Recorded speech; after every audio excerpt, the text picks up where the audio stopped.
नमस्कार, देवभूमि चैनल में आपका स्वागत है। आज के इस वीडियो में हम कथा श्रवण करेंगे बृहस्पतिवार व्रत कथा। बृहस्पतिवार व्रत कथा जो कि वीरवार को आपको अवश्य ही सुननी चाहिए। केले के पेड़ के नीचे आप पहले पूजा करते हैं। पूजन करने के बाद केले के पेड़ के नीचे ही बैठ के अगर आप ये कथा श्रवण करते हैं तो निश्चय ही भगवान बृहस्पति देव के आशीर्वाद से आप जिस भी किसी कामना की पूर्ति के लिए यह व्रत या कथा श्रवण करेंगे वह कामना आपकी अवश्य ही भगवान बृहस्पति देव पूरी करते हैं। आइए आरंभ करते हैं बृहस्पतिवार व्रत कथा। आपने पूजा कर ली होगी, पूजा के बाद आप कथा सुनेंगे। कथा सुन के बृहस्पति देव की आरती करेंगे और उसके बाद आप अपने दिन को बृहस्पति देव के चरणों में मन को लगाते हुए व्यतीत करेंगे। भगवान बृहस्पति देव आपकी मनोकामनाएं पूर्ण करें। बृहस्पति देव के चरणों में मन को लगाएं और कथा सुनना आरंभ करें। भारतवर्ष में एक प्रतापी और दानी राजा राज्य करता था। वह नित्य गरीबों और ब्राह्मणों की सहायता करता था। यह बात उसकी रानी को अच्छी नहीं लगती थी। वह ना ही गरीबों को दान देती, ना ही भगवान का पूजन करती थी और राजा को भी दान देने से मना किया करती थी। एक दिन राजा शिकार खेलने वन को गया हुआ था तो रानी महल में अकेली थी। उसी समय बृहस्पति देव साधु का वेश धारण करके महल में भिक्षा के लिए आ गए और भिक्षा मांगी। रानी ने भिक्षा देने से इनकार कर दिया और कहा कि हे साधु महाराज, मैं तो दान पुण्य से तंग आ गई हूँ। मेरा पति सारा धन लुटाते रहता है। मेरी इच्छा है कि हमारा धन नष्ट हो जाए, फिर ना रहेगा बांस, ना बजेगी बांसुरी। साधु ने कहा, हे देवी, तुम तो बड़ी विचित्र हो। धन संतान तो सभी चाहते हैं, पुत्र और लक्ष्मी तो पापी के घर में भी होना चाहिए। यदि तुम्हारे पास अधिक धन है तो भूखों को भोजन दो, प्यासों के लिए प्याऊ बनवाओ, मुसाफिरों के लिए धर्मशालाएं खुदवाओ। जो निर्धन अपनी कुंवारी कन्याओं का विवाह नहीं कर सकते हैं उनका विवाह करा दो। ऐसे और कई काम हैं जिनके करने से तुम्हारा यश लोक परलोक में फैलेगा। परंतु रानी पर उस उपदेश का कोई प्रभाव न पड़ा। वह बोली, महाराज, आप मुझे कुछ न समझें। मैं ऐसा धन नहीं चाहती जो हर जगह बांटती हूँ। साधु ने उत्तर दिया, यदि तुम्हारी ऐसी इच्छा है तो तथास्तु। तुम ऐसा करना, बृहस्पतिवार को घर लीप कर पीली मिट्टी से अपना सिर धोकर स्नान करना, भट्टी चढ़ाकर कपड़े धोना। ऐसा करने से आपका सारा धन नष्ट हो जाएगा। इतना कहकर वह साधु महाराज वहाँ से अंतर्ध्यान हो गए। साधु के अनुसार कई बातों को पूरा करते हुए रानी को केवल 3 बृहस्पतिवार ही बीते थे कि उसकी समस्त धन संपत्ति नष्ट हो गई। भोजन के लिए राजा का परिवार तरसने लगा। तब एक दिन राजा ने रानी से बोला कि हे रानी, तुम यहीं रहो, मैं दूसरे देश जाता हूँ, क्योंकि यहाँ पर सभी लोग मुझे जानते हैं, इसीलिए मैं कोई छोटा कार्य नहीं कर सकता। ऐसा कहकर राजा परदेश चला गया। वहाँ जाकर वह जंगल से लकड़ी काट कर लाता और शहर में बेचता। इस तरह वह अपनी जीवन को व्यतीत करने लगा। इधर राजा के परदेश जाते ही रानी और दासी दुखी रहने लगी। एक बार जब रानी और दासी को 7 दिन तक बिना भोजन के रहना पड़ा तो रानी ने अपनी दासी से कहा, हे दासी, पास ही के नगर में मेरी बहन रहती है, वह बड़ी धनवान है, तो उसके पास जा और कुछ ले आ, ताकि थोड़ी बहुत गुजर बसर हो जाए। दासी रानी की बहन के पास गई। उस दिन गुरुवार का दिन था और रानी की बहन उस समय बृहस्पतिवार की व्रत कथा कर रही थी। दासी ने रानी की बहन को अपनी रानी का संदेश दिया, लेकिन रानी की बड़ी बहन ने उत्तर नहीं दिया। जब दासी को रानी की बहन से कोई उत्तर नहीं मिला तो वह बहुत दुखी हुई और उसे क्रोध भी आया। दासी ने वापस आकर रानी को सारी बात कह सुनाई। सुनकर रानी ने अपने भाग्य को कोसा। उधर रानी की बहन ने सोचा कि मेरी बहन की दासी आई थी, परंतु मैं उससे नहीं बोली, इससे वह बहुत दुखी हुई होगी। कथा सुनकर और पूजन समाप्त करके वह अपनी बहन के घर आई और कहने लगी, हे बहन, मैं बृहस्पतिवार का व्रत कर रही थी, तुम्हारी दासी मेरे घर आई थी, परंतु जब तक कथा होती है तब तक ना तो उठते हैं ना ही बोलते हैं, इसीलिए मैंने उसको कुछ नहीं बोला। कहो दासी, क्यों गई थी?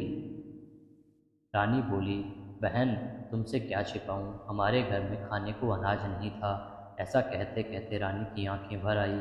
उसने दासी समेत पिछले 7 दिनों से भूखे रहने तक की बात अपनी बहन को विस्तार पूर्वक सुना दी। रानी की बहन बोली, देखो बहन, भगवान बृहस्पति देव सबकी मनोकामना को पूर्ण करते हैं। देखो, शायद तुम्हारे घर में अनाज रखा हो। पहले तो रानी को विश्वास नहीं हुआ, पर बहन के आग्रह करने पर उसने अपनी दासी को अंदर भेजा तो उसे सचमुच अनाज से भरा एक घड़ा मिल गया। यह देखकर दासी को बहुत हैरानी हुई। दासी रानी से कहने लगी, हे रानी, जब हमको भोजन नहीं मिलता तो हम व्रत ही तो करते हैं, इसीलिए क्यों ना इनसे व्रत और कथा की विधि पूछ ली जाए ताकि हम भी व्रत कर सकें। तब रानी ने अपनी बहन से बृहस्पतिवार के व्रत के बारे में पूछा। उसकी बहन ने बताया, बृहस्पतिवार के व्रत में चने की दाल और मुनक्का से विष्णु भगवान का केले की जड़ में पूजन करें तथा दीपक जलाएं, व्रत कथा सुने और पीला भोजन ही करें, इससे बृहस्पति देव प्रसन्न होते हैं। व्रत और पूजन विधि बताकर रानी की बहन अपने घर को लौट गई। 7 दिन के बाद जब गुरुवार आया तो रानी और दासी ने व्रत रखा। गुड़साल में जाकर चना और गुड़ लेकर आई, फिर उससे केले की जड़ में विष्णु भगवान का पूजन किया। अब पीला भोजन कहाँ से लाएं? इस बात को लेकर दोनों बहुत दुखी थे, क्योंकि उन्होंने व्रत रखा था, इसीलिए बृहस्पति देव उनसे प्रसन्न थे। इसीलिए वे साधारण व्यक्ति का रूप धारण करके 2 थालों में सुंदर पीला भोजन दासी को दे गए। भोजन पाकर दासी प्रसन्न हुई और फिर रानी के साथ मिलकर भोजन ग्रहण किया।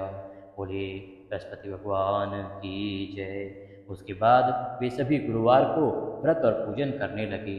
बृहस्पति भगवान की कृपा से उनके पास फिर से धन धान्य और संपत्ति आ गई, परंतु रानी फिर से पहले की तरह आलस्य करने लगी।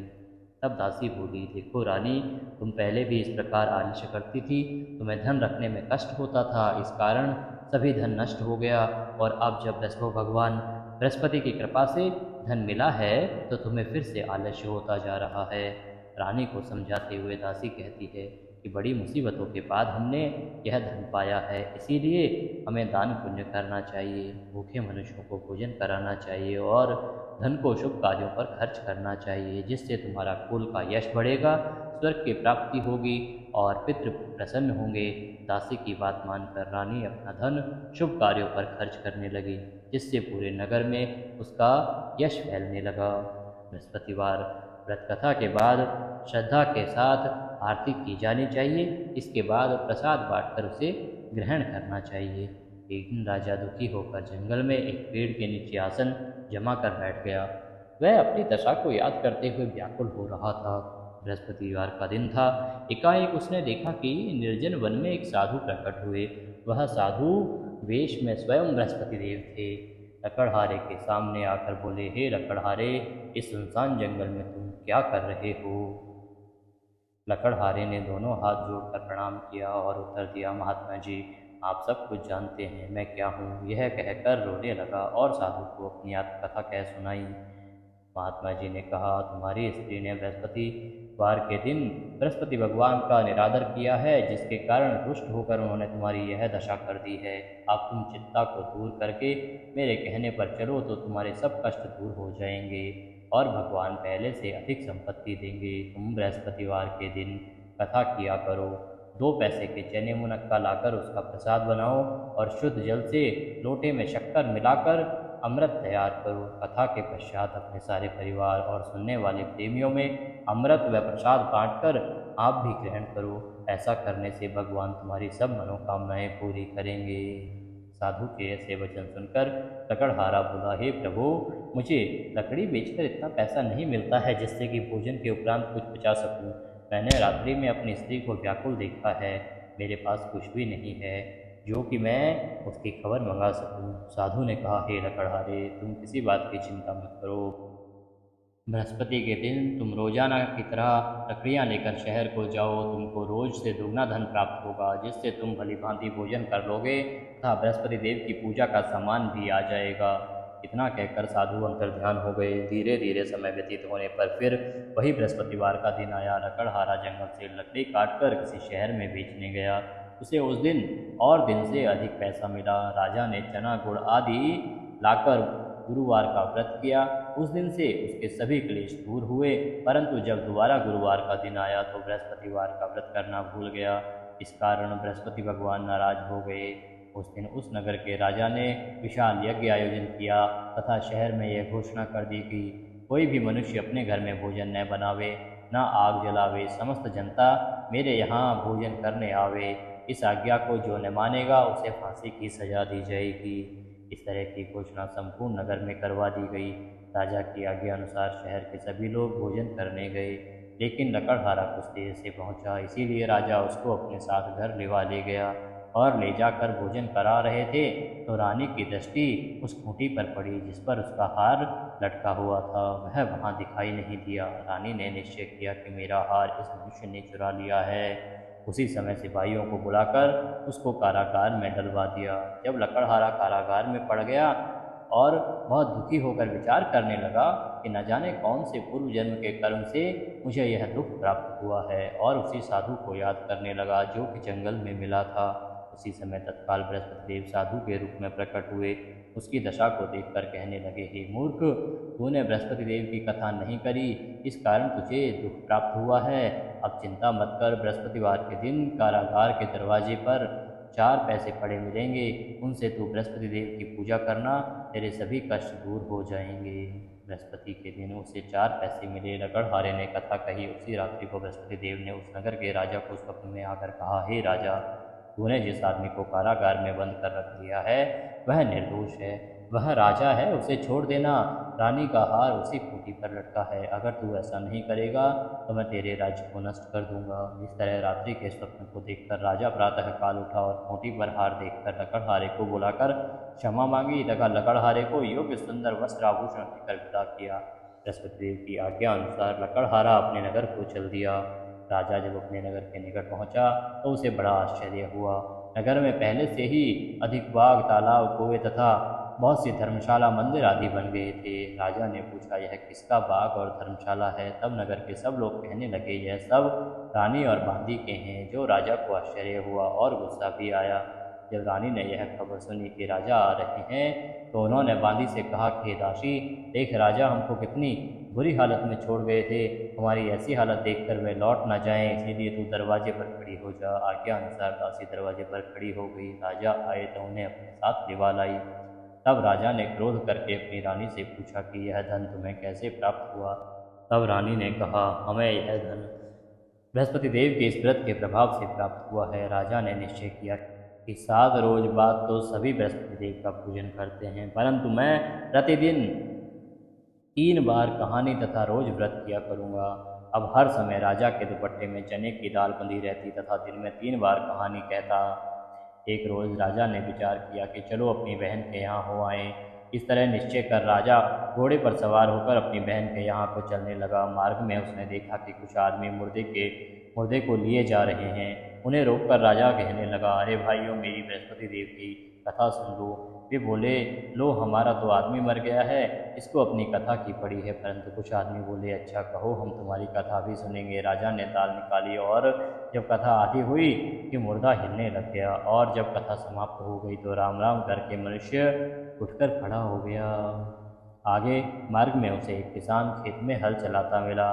राजा ने उसे देखकर उससे बोला, अरे भैया, तुम मेरी बृहस्पतिवार की कथा सुन लो। किसान बोला, जब तक मैं तेरी कथा सुनूंगा तब तक 4 हरैया जोत लूँगा, जा अपनी कथा किसी और को सुनाना। इस तरह राजा आगे चलने लगा। राजा के हटते ही बैल पछाड़ खाकर गिर गए तथा किसान के पेट में बड़ी जोर का दर्द होने लगा। उस समय उसकी माँ रोटी लेकर आई।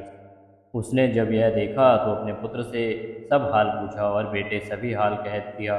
तो बुढ़िया दौड़ी दौड़ी उस घुड़सवार के पास गई और उससे बोली कि मैं तेरी कथा सुनूंगी, तू अपनी कथा मेरे खेत पर चलकर ही कहना। राजा ने बुढ़िया के खेत पर जाकर कथा कही, जिसके सुनते ही वह बैल उठकर खड़े हो गए। किसान के पेट का दर्द भी बंद हो गया। राजा अपनी बहन के घर पहुंचा। बहन ने भाई की खूब मेहमान नवाजी की। दूसरे रोज प्रातःकाल राजा जगा तो वह देखने लगा कि सब लोग भोजन कर रहे हैं। राजा ने अपनी बहन से कहा, ऐसा कोई मनुष्य है जिसने भोजन नहीं किया हो? मेरी बृहस्पतिवार की कथा सुन ले। बहन बोली, हे भैया, यह देश ऐसा ही है, पहले यहाँ लोग भोजन करते हैं, बाद में अन्य काम करते हैं। अगर कोई पड़ोस में हो तो मैं दिखाऊं।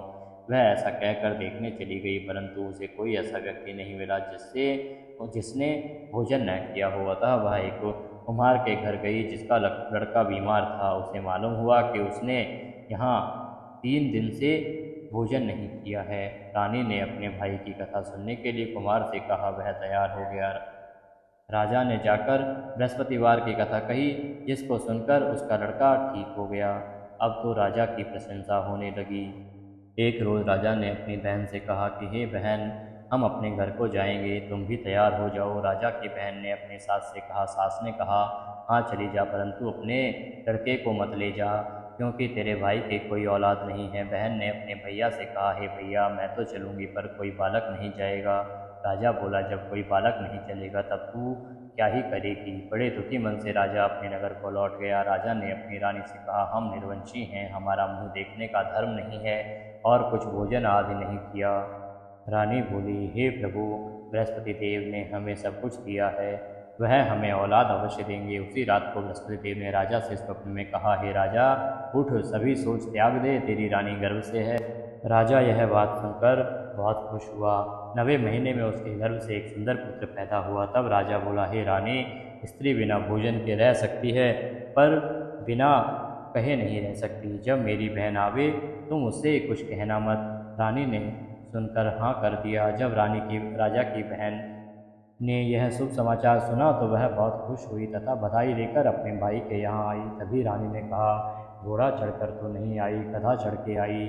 राजा की बहन बोली, भाभी, मैं इस प्रकार ना कहती तो तुम्हें औलाद कैसे मिलती। बृहस्पति देव ऐसे ही जैसे जिसके मन में कामनाएं हैं सभी को पूर्ण करते हैं। जो सद्भावपूर्ण बृहस्पतिवार का व्रत करता है तथा कथा पढ़ता है अथवा कथा सुनता है, दूसरों को सुनाता है, बृहस्पति देव उसकी सभी मनोकामनाएं पूर्ण करते हैं। भगवान बृहस्पति देव उसकी सदैव रक्षा करते हैं। संसार में जो मनुष्य सद्भाव से भगवान का पूजन करते हैं, व्रत करते हैं, सच्चे हृदय से सब पालन करते हैं, उनकी सभी मनोकामनाएं पूर्ण करते हैं।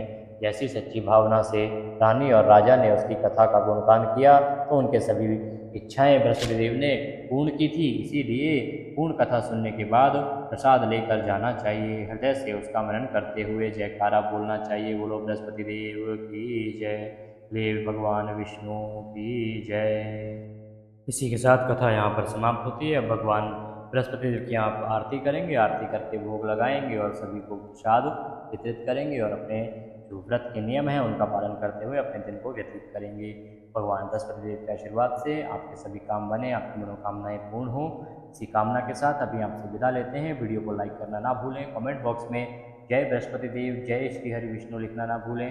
इससे भगवान बृहस्पति देव अवश्य प्रसन्न होंगे और आपको आपके व्रत और पूजन का फल देंगे। आज के इस वीडियो में अभी के लिए इतना ही। अगली वीडियो में फिर होगी आपसे मुलाकात। तब तक के लिए जय बृहस्पति देव।